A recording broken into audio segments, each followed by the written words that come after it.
cowpokes to the exciting first episode of our Blackjack series dedicated to educating you all about the game of 21. Let's play some blackjack! Hey Internet, it's your old friend Dominic here with AmericanCasinoGuide.com. So let's start by taking a look at what the objective of the game actually is. Simply put, the goal here is to form a hand of higher value than the dealer's without going over 21. So all cards 2 to 10 are worth their face value, and face cards like Jack, Queen, and King are actually worth 10 points, and aces have a variable value of either 1 or 11. So now that you understand hand construction, how does each round actually unfold? You ever studied blackjack? No. At the start of every round, all players at the table need to place their bets because here it's player versus the house, not player versus player. Once that is done, each player is dealt 2 cards face up, and the dealer receives 1 card face down and the other face up.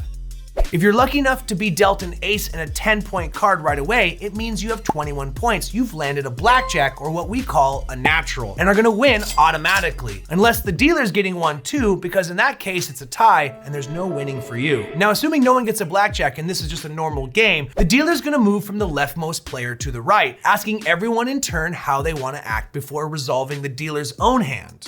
Here, players get to decide whether to hit or stand. If you hit, you receive an additional card that'll increase your hand's points according to the card's value. You continue hitting until you decide to stand, and you keep your current score. Or bad luck, you go bust when your value exceeds 21. If this happens, you lose the round and forfeit your wager. Okay, busted.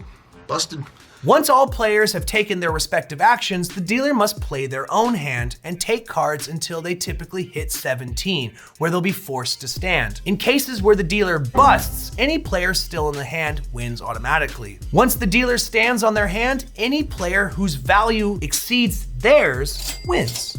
So you ready to hit that 21? Then head over to our website, AmericanCasinoGuide.com, where you'll find a list of casinos where you can try the game and more information about them. So does hitting and standing sound just a little boring? You're boring. Well, guess what? There's a little bit more. There are 2 additional special actions called doubling down and splitting. Now, these options can only be taken as your first action of the respective hand and are completely optional moves. When doubling down, you double your original bet and receive only 1 additional card. This move is typically used when you have a strong hand but believe that another card can grant you the win. Now, inversely, when you split, you're actually going to be dividing a pair of cards of the same rank into 2 separate hands. So for example, 2 8s being split into 2 respective hands. Remember though that you must place an additional bet equal to your original bet on this new hand, where each hand has to be played separately. In cases where you split aces and receive a 10-point card for one or both hands, it's important to remember this is considered a regular 21 and not a natural blackjack, meaning the payout turns to 2 to 1 instead of the usual 3 to 2 you would expect. We'll talk a little bit more about payouts and side bets in a future video. Keep in mind that both these options can be valuable strategies, but are also risky because they require an additional bet. It's also worth noting that not every casino or even table to table will have the same rules about splitting or doubling down. So it's best you check with the dealer before placing a bet. So let us know if you're gonna be giving this game a try and tell us in the comments section down below. Don't forget to clickety-clack that like button and pound that big red subscribe button if you haven't already. My name's Dominic, wishing you luck and reminding you as always, play responsibly.